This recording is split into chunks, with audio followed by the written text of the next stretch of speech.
జ్ఞానము కలియోగములో కడయోగ సారమై మోక్షద్వారమై కనిపించినదే గురునామము గురుధామము గురు జ్ఞానము.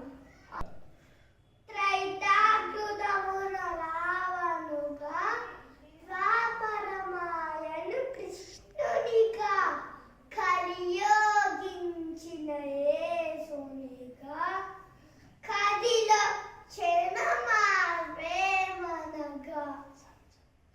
సంచలనాత్మక రచయితగా ఆధ్యాత్మిక అధిరాజవగా పంచమ వేదిక ప్రతినిధిగా హిందూ ధార్మిక దాతవగా త్రైతాత్మక సిద్ధాంతునిగా త్రిమత ఏకైక ఆధ్యాయునిగా శతాధిక గ్రంథికి పతిగా శాస్త్రోక్తికి శబ్దార్థముగా ఇలా చేరిన నా ప్రబోధానందుడికి నా సర్వాంగ ప్రణామ. యోగంలోని 11వ శ్లోకము. అశోచ నన్వశోచస్వం ప్రేజ్ఞావాదం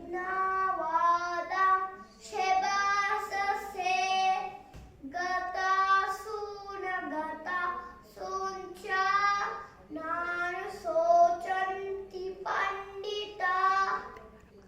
ఇది ప్రకృతి పరమాత్మకి సంబంధించిన శ్లోకము. భావము: శోకింపు తగని వాటిని గురించి నీవు శోకించుచున్నావు మరియు నీ బుద్ధినల్లా ఉపయోగించి మాట్లాడుతున్నావు. పండితులు గతులు కలిగిన గతులు లేని వాటి గురించి బాధపడరు. ప్రబోధానందుని ప్రబోధ అందరిలో వ్యాపించాలి. ప్రబోధుడే నిజమైన గురువుగా తెలియాలి. పరలోకానందుడు ప్రబోధ గురువుగా కనిపించిపోయాడు. పరలోక